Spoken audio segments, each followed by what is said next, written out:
You could be wasting hundreds of hours during your school year if you're not starting it the correct way. So in this video, I'm going to show you exactly how to do that. Firstly, respect to you to watch this fully unedited guide rather than clickbait entertainment-based videos. And in this day and age, you probably have a 1% attention span if you're actually watching this. Why should you listen to me? I've used this exact same formula for the past 2 years to set myself up for success and basically get to a point where I barely study and I'm still able to do better than most people. My promise to you today is to teach you this exact same formula so you can set yourself up for success and make sure your school year goes incredibly well without studying that much, and make your friends ask, how? Hello, my name is Safwan. My current mission is to educate 100,000 high school students into living more happy, better lives and live life for what it's actually meant to be lived for and not just sit at a desk all day. So I'm basically learning and sharing my experiences as I go. So use what's helpful and let go of the rest.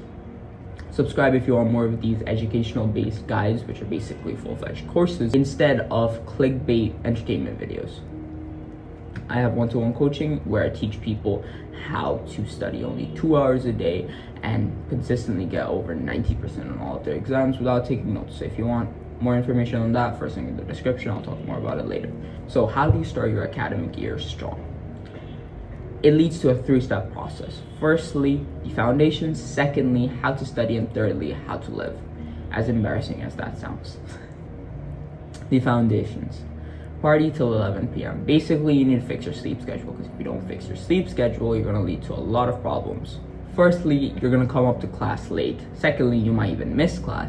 Thirdly, you're going to show up to class and you're just going to be in a very groggy state because you didn't get enough sleep. So then you're going to have to relearn the information, which is going to take more time and it's going to waste you more time in the long run. And I know it's been summer and everyone has been either partying or hanging out with friends or doing something till fucking 2 a.m. And you all need to stop. You all need to stop if you want to be able to do good in your school year. Yes, you can do good without, I guess, a proper sleep routine, but that would lead to many other problems in the future. For example, a lot of people think that sleeping 6 hours a day is fine and they function well, and they function better without without 7 hours of sleep, which is, I guess, the minimum that anybody should sleep to make sure they're actually not in the risk of killing themselves. But if you're sleeping less than 7 hours, there was a study done that you're letting go of your life in the span of about 10 years. So you die 10 years earlier. So for the people who think 6 hours of sleep is enough or 5 hours of sleep is enough or any period of time under 7 hours is enough, just realize you're going to die 10 years earlier. And trust me, you're going to see those effects come way earlier than, I guess, 40, 50 years later, because you're going to feel those effects of your brain basically not functioning that well, you being always tired, you not having the fucking will to live, because trust me, if you have a bad sleep schedule, you will have some negative fucking thoughts. You will suffer massive disadvantages if you don't fix your sleep schedule. So party till 11 p.m. from now, if this is before your school is starting. So fix your sleep schedule. If your school has already started, try your best to fix your sleep schedule. It might take you a week to about 4 weeks to actually fix your sleep schedule, depending on how fucked it actually is. But trust me, once you fix it, you're gonna be like, damn, this is actually what life is meant to be like. I'm actually meant to have focus during class. Yes. Secondly, clean yourself and your environment. You have to lean off everything that is not serving you well. Now, I'm not gonna tell you you need to get off Instagram, you need to get off YouTube, you need to go on a dopamine detox, etc., because quite literally, yes, it would be good for you to do all of those things, because if you didn't have any of those distractions, you would do incredibly well in school and any other pursuit of life that you want to go into. Whether that's business, whether that's sports, whatever, you would do incredibly well if you cut off all of the social media platforms, because they are harming you in a way. But I'm not telling you to do that. I'm just telling you to limit it. Ways you can limit it is very simple. For YouTube, there's many extensions. Add 3 extensions on your YouTube, just so even when you're on your laptop and you're trying to watch something, you only can search up a video. I'll leave a video by Hamza. He has a bunch of extensions that if you download, you literally won't use YouTube normally ever again. So go watch that video afterwards watching this. It's a quick like tutorial based type video. And for your phone, I recommend downloading an app called ScreenZen, which basically makes it so you need to wait a certain period of time before opening an app. I made my friend do both of these things, and trust me, his procrastination level has gone down by a lot, because he needs to wait 5 minutes to open up YouTube on his phone.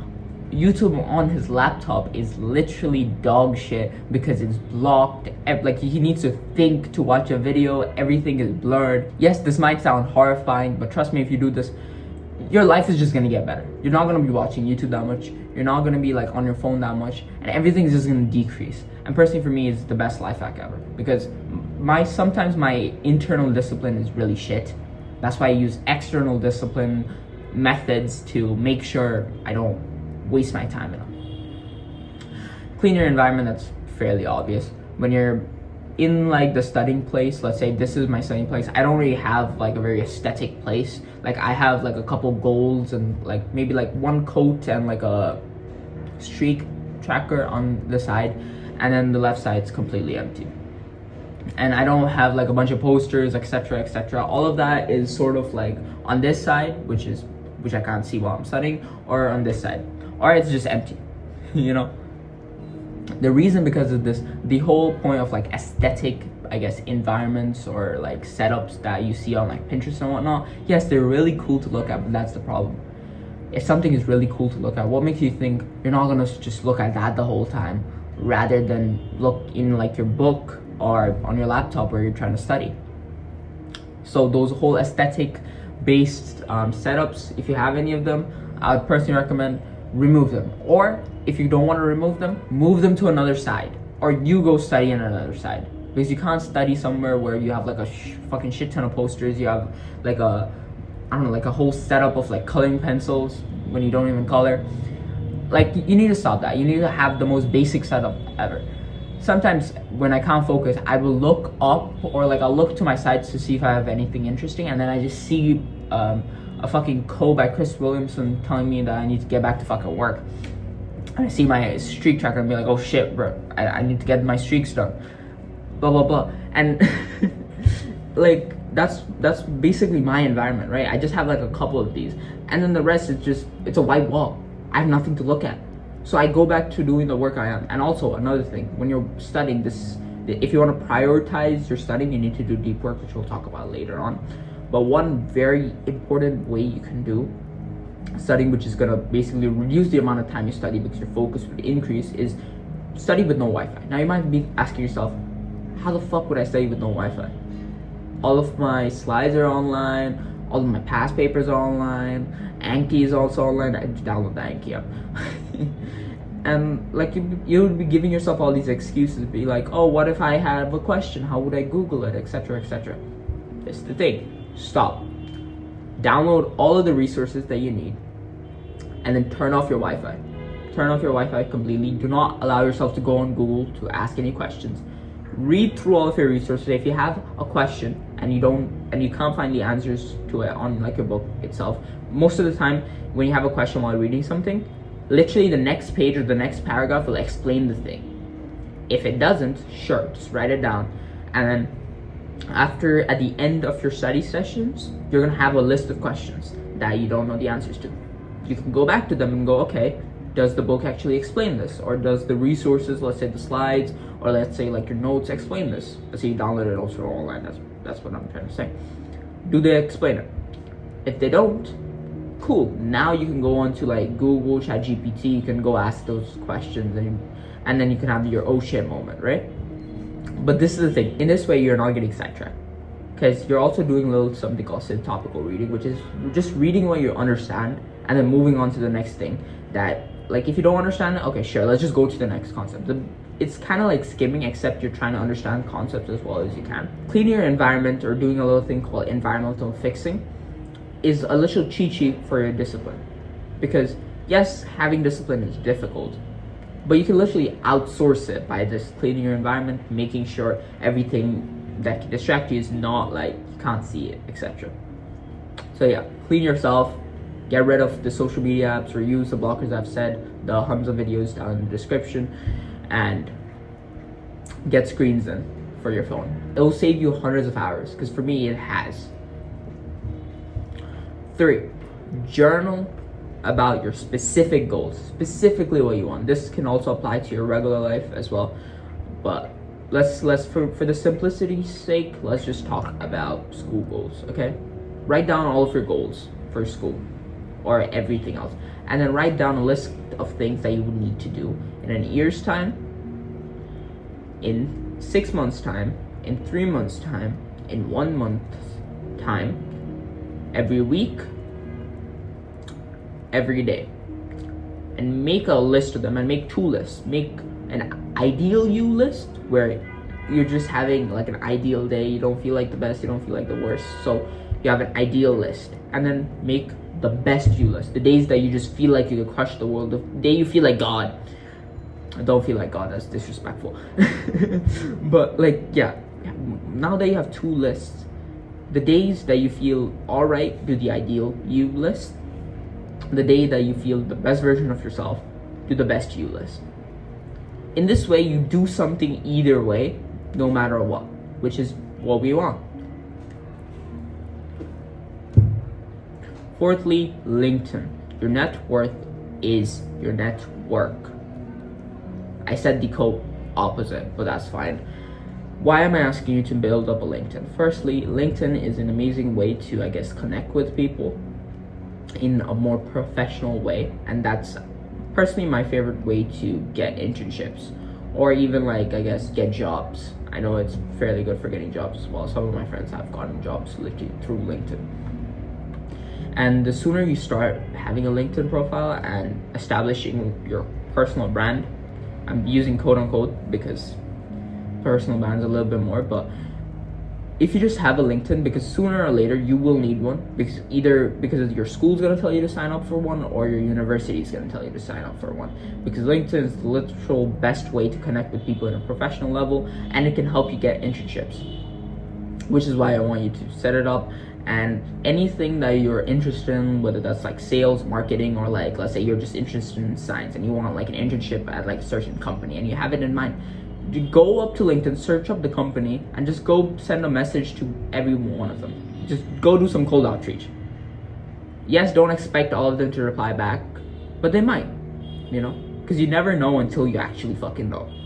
So in simple words, go set up a LinkedIn. It's going to be useful for you at the current point you are to get internships, which would help your college resume, or it could just help you in general, because some of these internships could lead up to jobs in the future.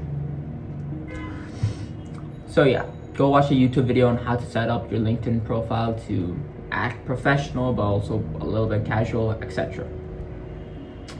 Now, the second part of the process, which is how to study.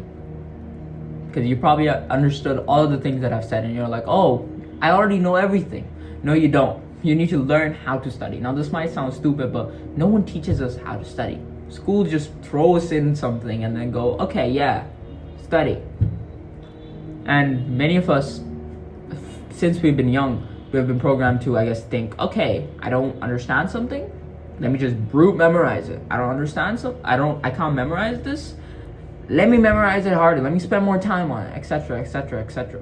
And everything's about memorizing, that, etc. Like, that whole, like, level of thinking is fucking bullshit.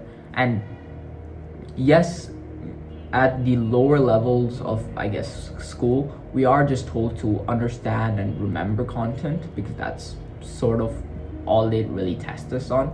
They don't really test us on applying or analyzing knowledge, because I guess our brains are just kind of fucking slow. But that leads to like a bad perception, and most people, even when they get to the point where they need to be applying and analyzing and evaluating content, they don't understand that they're doing that. This leads to them harming their own personal time, because all they can think of is, oh, something's not working, let me do more of it in volume, when they don't need volume, they need leverage from a better study technique. So firstly, the person who believes he can and the person who believes he can't are both right. I want you to remember this quote when you have some limiting beliefs of, let's say, studying or anything in general. Because, truly speaking, If you think you're not smart enough to do really well in studies without studying that much, you just stop that belief and ask yourself, why do you have that belief? Where is that coming from? And what is the harm of keeping a belief? What's the worst thing that could happen? It not being true. What happens? But what's the best thing that could happen?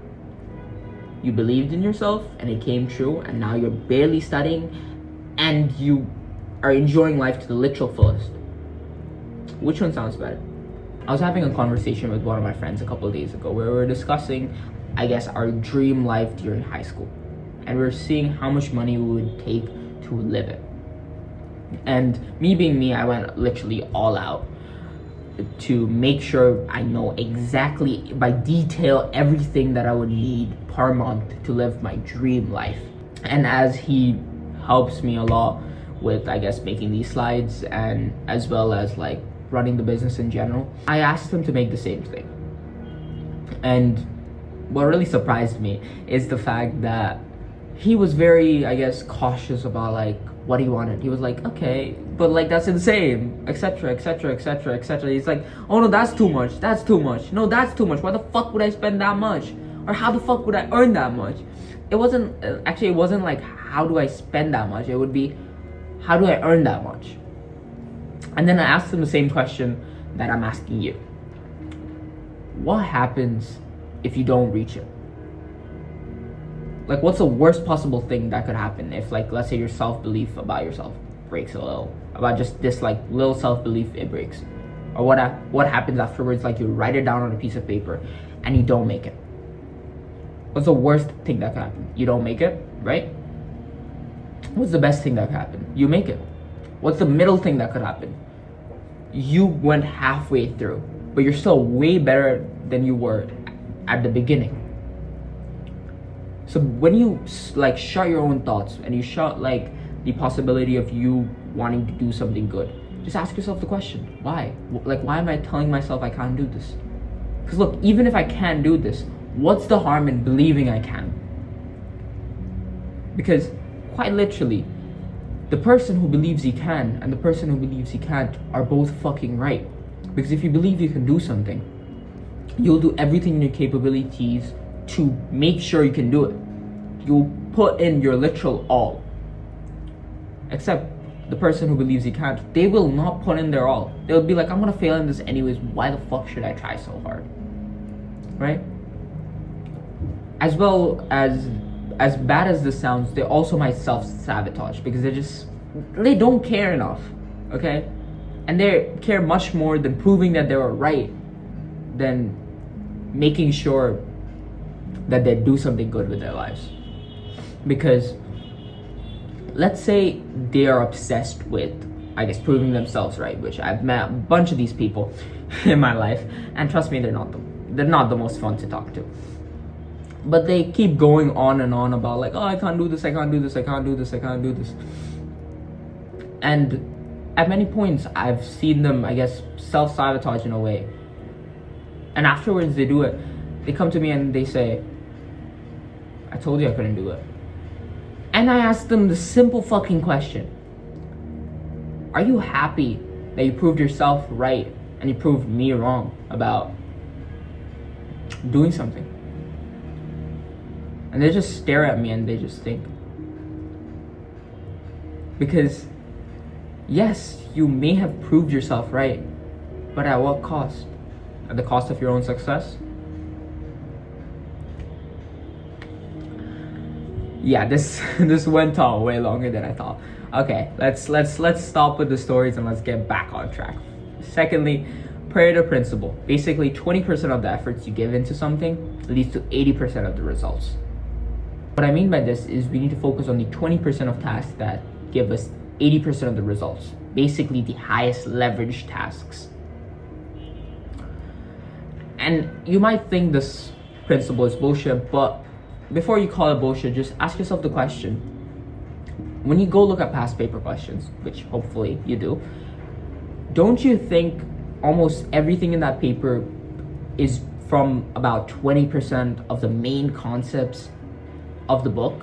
And then there was just like some slight questions here and there for, I guess, the toppers so they can like analyze a bit deeper, and not everybody gets full marks, right? Because that's basically how papers are structured. They make sure that 20% of the key concepts lead to about 80% of the results, and then the rest, I guess 20% of the results leads to 80% of the effort. Because that's for the toppers, that's for the people who want to be like, I guess let's say world highest.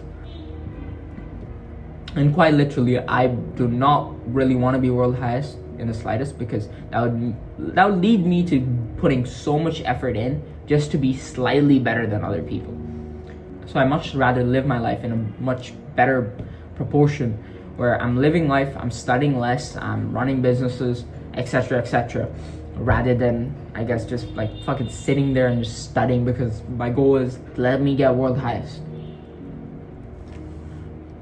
Don't care enough.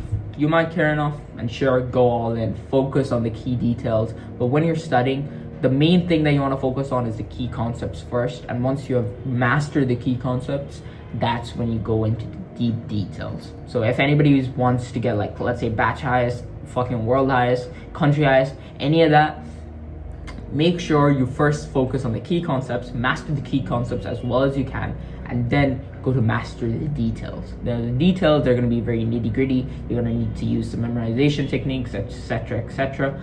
I don't like it. Neither should you, because it's kind of bullshit. But like, you do you. If that's your goal, good for you. Secondly, let's do deep work. If you want to study way less than all of your peers and still do better than all of your fucking peers, you need to maximize deep work. Now, there's basically three main concepts to maximize deep work. Firstly, starve yourself. Why I'm asking you to starve yourself is because when we eat food and then we go study, most of the time we have this like level of brain fog. We feel tired. We want to go to sleep. Like every single time you have like a heavy meal, you just feel tired. You want to just lay down, right? Why is that? Because your body's tired because it's digesting the food. Yes, at some levels and points, you feel like you get energy from food, but that's normally when you're having, I guess, let's say pure protein. Whenever you're having carbs, you need to digest the carbs. When you digest the carbs, your body is using up energy. And when you're digesting and using up energy from your body doesn't, like, your brain is it's in another fucking world. Which is why I recommend, before you start working, and if you want to maximize your work sessions, you want to maximize your deep work sessions, you're gonna starve. Now, I'm not telling you to starve like 4 hours before your fucking study sessions, etc. You can do it, but it's kind of a waste of time. I don't do it. No one should do that. It's a little bit too crazy. Just wake up and then don't eat and go straight to work. Which leads to my second point, which is 90 seconds to 90 minutes.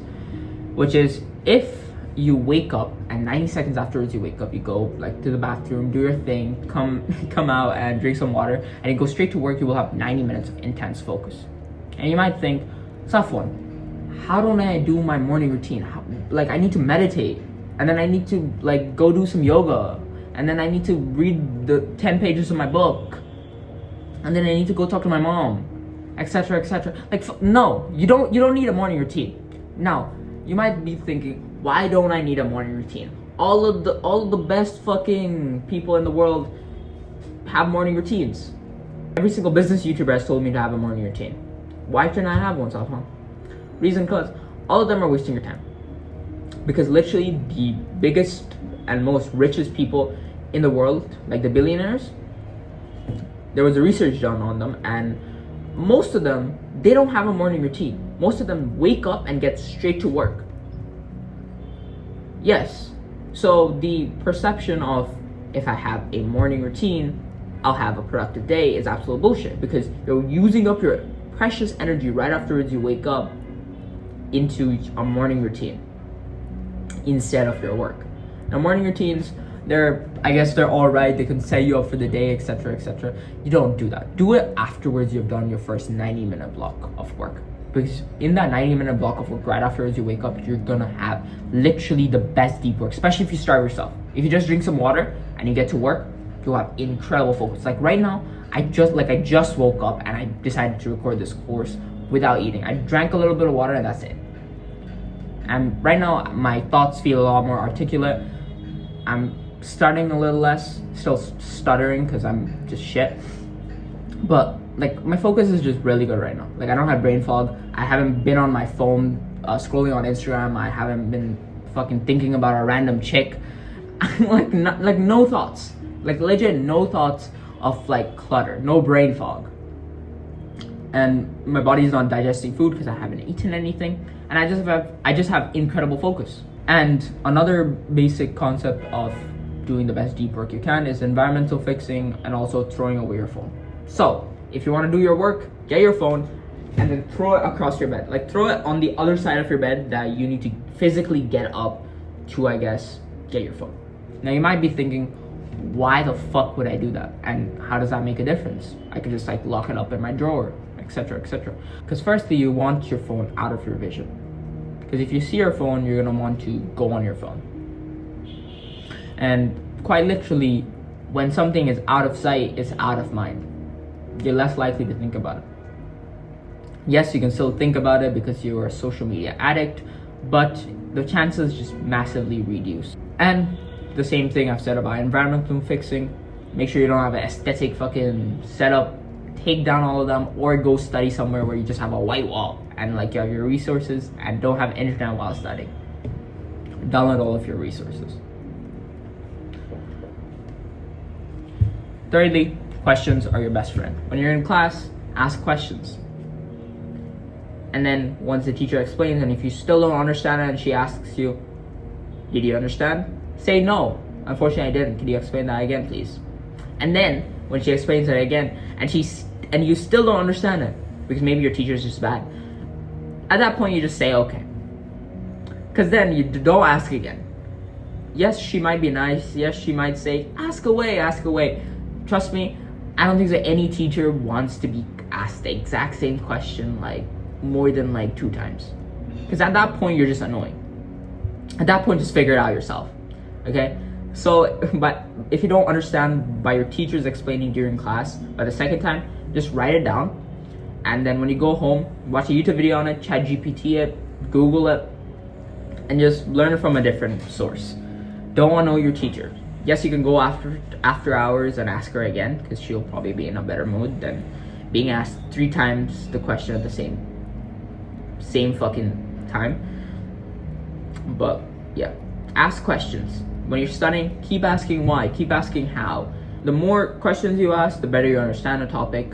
And a lot of people, they stop asking why and how during class, which I think is one of the most stupid things ever. Because if you don't understand a topic, keep asking why or keep asking how. Because that's what's gonna get you a deeper understanding. And let's be honest, your teacher knows way more than you do. 4th, review before going to bed. Now, afterwards coming back from class, you need to review your content. Like you need to review it just once, okay? Just once before you go to sleep. Just review it once, like reread it, watch a YouTube video on it, etc. And then, if possible, after you wake up, review it again. In this way, you're basically interleaving your study sessions, and you have a massive sleep block. And sleep improves your memory, which is why like back in the foundations, I told you to fix your sleep schedule, because the better sleep you have, the better focus you have, the better memory you have. So yeah, do this simple technique. It's I think there's another technique, something like this called. It's called like the sandwich method, where you learn something, you go take a nap, and then you go relearn that thing again. And it's supposed to increase your attention span, or your retention span, sorry. But I don't know, I haven't tried it, but I know for a fact that reviewing before and after bed is literally an incredible study technique, and not enough people do it. Yes, it needs a little bit of effort to do, but trust me, it will increase your retention and your comprehension way better. 5th, history helps the mystery. Designer, shut the fuck up. What I mean by this is use past papers. Past papers are literally your best friend. Any teacher that tells you shouldn't use past papers because they don't take it from past papers or it's too hard, stop listening to them, listen to me instead. Why? Because firstly, past paper questions are literally basically what's going to come on the actual exams. Why do I say that? Because the teachers are obligated to follow the, I guess, question pattern of past papers, because if they just go off on themselves making their own questions continuously, they're going to be moving away from the actual board exam that you're going to give.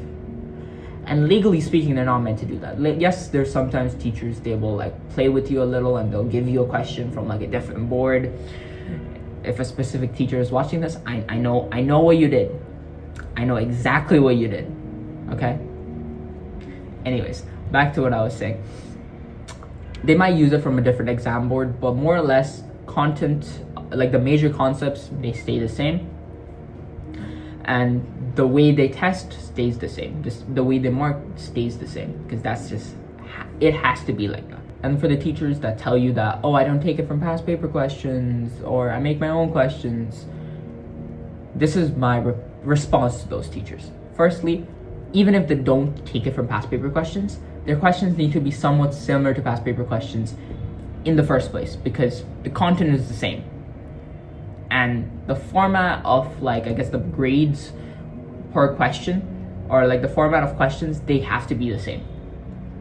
Yes, it could be different sometimes, but it has to be similar enough to the point where it's really far from the exam board, which they're not allowed to do, by the way. They legally need to test you on what the exam board wants you to test you on. Yes, some of them, they might like derail and go the other direction, but most of the time they can't do that. And even if they make their own questions, as I've said, content is very similar. And if they don't make their own questions and they're just lying to you, congratulations. Now you have a literal bank of questions that they might take it from. That's legit the strategy that I use to study for mocks, for tests, because it's the best way to, I guess, study. Like if I only had one study technique to use for the rest of my life, it would be past papers. Reason, because past papers are really good, and they're basically a cheat sheet, because they literally have exactly what's going to come in the exam. And if you do enough past papers, trust me, you will get at least like half of the paper common. Because last final, I mainly focus on past papers, and for I think 3 or 4 of my subjects, about half of the paper was just from past papers. And thankfully I did past papers, so I basically had like half of the exam for free. Yes, it's a literal cheat sheet. Anyways, get the past paper questions, and the ones that you get wrong, put them into a blunder bank, which is just all of your mistakes. Before every test, review it. It's very simple. You can use Anki to basically interleave the questions and make sure it's continuously in your routine, especially if you have like a board exam like a year from now. Use Anki. The spaced repetition formula type shit is really good at it. Seventhly, we have Adonis's kid. What? We have Drake's kid. That's what it is. No, Kendrick did not invade this video, and I don't think so. I don't think he's gonna jump out of nowhere. But what I mean by this is use the 5-minute technique, which is basically teach concepts to a literal kid or a 5-year-old. The basic concept of the 5-minute technique is you need to explain concepts to somebody who doesn't study your topic or your subject at all. This could be your siblings, it could be a 5-year-old if you have, but don't kidnap a 5-year-old. I do not consent. And like it could be legit anyone. It could be your mom. If she cares to listen, sure. But make sure the person you are quote unquote teaching, who doesn't know your subject very well, is like interactive and wants to learn. Because if they just say okay to everything you said, it doesn't work, okay? And make sure you don't look through your notes constantly while trying to teach something, because the more you don't look at your notes, the more you're trying to recall from memory, and as the person does not know almost anything about your subject, they'll be more open to, I guess, asking questions. Now, if you can't get somebody who wants to waste their time learning a concept that they're never going to be tested on, and you don't have a family that loves you or friends that love you, feel free to just go to a friend that has the same subject as you. Okay, you can do that as well. Maybe they haven't studied the topic and you have studied it sort of, and you just want to teach it to them, so then they get to understand the concept and you get to understand the concept in a much deeper level, because teaching basically leads to, I guess, like 90% upwards of retention, which is insane. Which is why 5-minute technique is like the second study technique that I would want to take to my grave.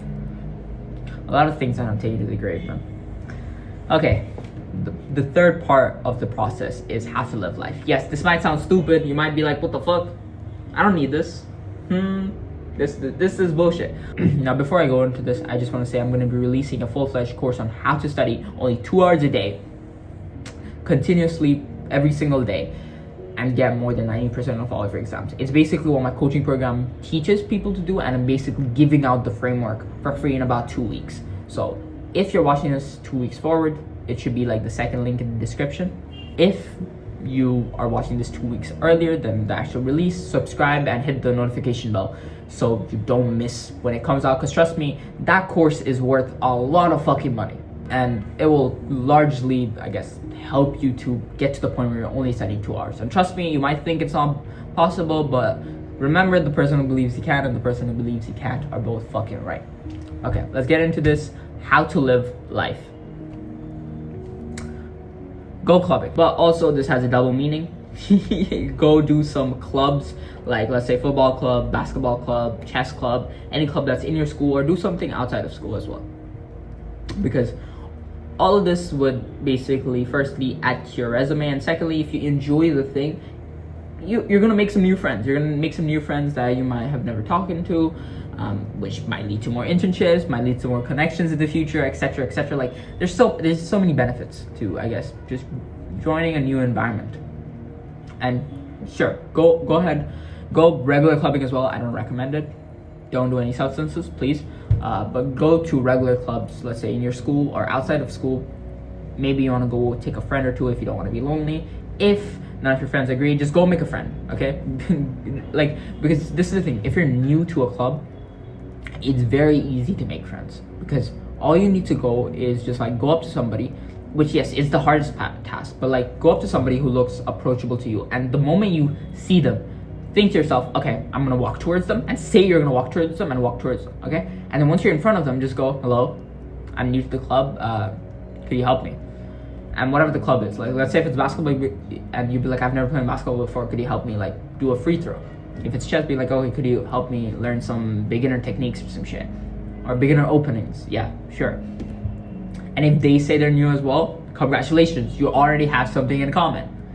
Yes, it's a little bit of socializing, but trust me, those friends that you make, don't always keep them just inside like the club that you guys go to. Maybe sooner, if you're going in the club for a couple months, just be like, okay, I'm gonna go hang out with my friends, do you want to come? And then pow, you have a friend that's not just a club friend anymore. They might be your actual friend. Socialize, okay? Because that's what living life is. Meet new people. It's fun. Yes, it's a little intense at first, like it's a little like scary. It's like, oh fuck, what if they tell me to go fuck myself? Trust me, if you go up to somebody with just complete beginner mindset of being like, I don't know what I'm doing, could you help me? They will help you 100%. Because firstly, it strokes their fucking ego. It makes them think they're above you. Which yes, in the friendship hierarchy type shit, is not good. You don't want people to think above you to be your friends, right? You want your friends to be at the same level, but it's fine. You're just starting to talk to someone. Which is why if you just stroke someone's ego by being like, basically establishing that yes, you know more than me. Okay, so could you help me? And like 90% of the time, they'll help you because they love getting their fucking ego stroked. And they'll help you, and then like you can just like start having like slight bits of conversation. There was a guy in my gym about like a couple weeks ago where he just came up to me and he was like, are you doing forearms? I was doing a shoulder press. No, I was doing a military press, and it was like, okay, does this work out your forearms? I'm like, yeah, it slightly works them out, but what do you call it? It's mainly for your shoulders. And he was like, oh, I'm trying to get like better forearms because like I'm skinny as shit. Like he had that funny joke out of nowhere. It wasn't even that funny, to be honest, but like the reason, because he was like casual and he was already like, I guess, talking to me. That's like the hardest part, because like once you start talking to people, that's like the hardest part. Like once you start, the fear literally goes away. And especially because you guys are in like a club setting, the pressure is less because you're already doing something. Which is why I hate, I guess, I hate like hanging out with new people and you guys just go and like go sit in dinner or go to lunch. Because like with new people, it doesn't work. With new people, you need to go do something with them, because then you can do an activity and there's no awkward silence. Because yes, I can go out with like my group of friends and I could fucking eat lunch and I wouldn't care because I've known them for fucking years. We have like banter, and it's fine with us having awkward silences because it's not awkward. we're just eating food, you know. Anyways, I went on like a fucking how to be social fucking course. That's coming in now in like fucking 2 years. Wait, I'm not that good at it yet. Secondly, gym. I've said it. Gym is an amazing place. You can get yourself in shape. I'm not the best in shape right now, and I'm wearing a baggy. I'm not gonna show you my pump, but trust me, it's bigger than Ronnie Coleman. But yeah, go to the gym. Take a friend with you. If you can't, go make a friend. Legit, for every one of these things. If you can't take a friend somewhere, go make a friend there, because every single one of these places, they're really friendly. Yes, the gym, they might sound terrifying. They're like, oh, it's all fucking jacked guys on steroids. Why would they want to be my friend, etc. Okay, maybe they do have some jacked guys on steroids, but no one told you to approach the jacked guys that you're scared of. Just approach anybody who seems approachable and just say, I'm new, could you help me? Okay, let me tell you like a simple process that you can use, that I use in the gym as well, and this is how I like meet new people. Is okay, the first day you just go up to somebody and go, oh, I'm new, could you help me work out this muscle? Or be like, if they're working on a machine, you go, oh, what muscle does that work on? Yeah, and then just like introduce yourself, say like, yeah, I'm Safwan. Don't say I'm Safwan, but you get the gist. And then just go to your workout. You don't need to think, you don't need to overthink it, okay? The next day, if you see them again, just go give them a fist bump. And be like, oh, what are you hitting today? The third day when you go, okay, yo, we should hit a workout together. And then the fourth, and then you might hit it the exact same day, or you could just hit it the next day. And then eventually, at the fifth day of you guys seeing each other, go, oh, I'm going out with my friends. Do you want to show up? Like, I'm going out with my friends, I don't know, bowling or some shit. Do you want to show up? And then they might say, there's no pressure because it's not like a date. It's just them it's just you asking them, do you want to come join my friends? So it's like, we're already going. You can come if you want. You see, the pressure is way off than being like, oh, you wanna go have lunch with me? Just me. You see, it's a little stressful, like, when you say that. Yes, you could still pull that off, but I don't know. Personally, make like inviting people to a bigger friend group is way easier than inviting just somebody just to hang out with you. Because when people get invited to, I guess, friend group meetup thingies, they're a lot more, I guess, relaxed to go. That's like a very dumbfounded, like a very it's like a very ADHD way of like exactly what you have to do to to go approach someone and then like possibly make them your friend. Also, ask for Instagram on like the second day. Whenever you go, be like, okay, let's hit a workout together one day. Go ask for Instagram. Everybody has an Instagram. If they don't, get their number. There are these sports, very self-explanatory. You can make friends literally everywhere. But sports, personally, good on your resume to your fucking university. Yes, everything links back to that, but it is what it is, okay? Sports, they're fun. You can play multiple of them. You don't need to play really good. You just play to enjoy, okay? Once you play to enjoy long enough, you will just become so good that you would get on the school team. That's just a plus. Fourthly, do a live life activity once a week with friends or alone. What I mean by this is do any of the things that I've said before, but do it with a group of people, or you can do it alone as well. Where, let's say, just go out for lunch, go go-karting, go fucking trampoline park, go to an arcade, go just have lunch, go to like a new city by like a train. Go on a train if like you have never went on like an MRT or some shit, and maybe they built a new MRT in your country. Yeah, there's so many things to do. Like, I could literally give a giant list of things you can do, but just Google it. Google what's fun near you. Don't do that. Just Google like a bunch of activities you can do with friends, and then see what's in your city and go do it. And if you're going alone, one thing that I personally like to do is just exploring your own neighborhood. I know there's probably an alley or two where you've never went there, but you've sort of assumed what's already there. You're like, oh yeah, that place definitely has like a park and maybe some trees and maybe like a couple buildings, but you don't know. It's kind of like a video game. Like, you're exploring new parts of your city that you thought you knew, but you don't actually until you actually go out, because you don't know until you know. And with that, I hope I have fulfilled my promise to teach you the exact framework that I take every fucking year to make sure I start my school year strong. If you want to study only 2 hours a day and consistently get over 90% of all of your exams, you should join my coaching program, because yes, you can get there alone, by the video that I'm going to be releasing in about 2 weeks, trust me, if you watch that, you can get there alone. But it's your personal choice if you want to get there in about 1 year, 2 years, maybe even 3 years, or do you want to get there in about 4 to 6 months by just joining my coaching program? Because this is the thing, you can only get lessons in life by 2 ways, either by time or by money. And I know for a fact you're gonna get there anyways, but it's your option on which one you want to do. And with all that said, I hope everybody enjoyed, and I'll see you guys in 2 weeks. Be aware for that course, it's gonna be fucking insane. And subscribe if you thought this was entertaining and educational at most. So yeah, I'll see you guys in the next video. Bye bye.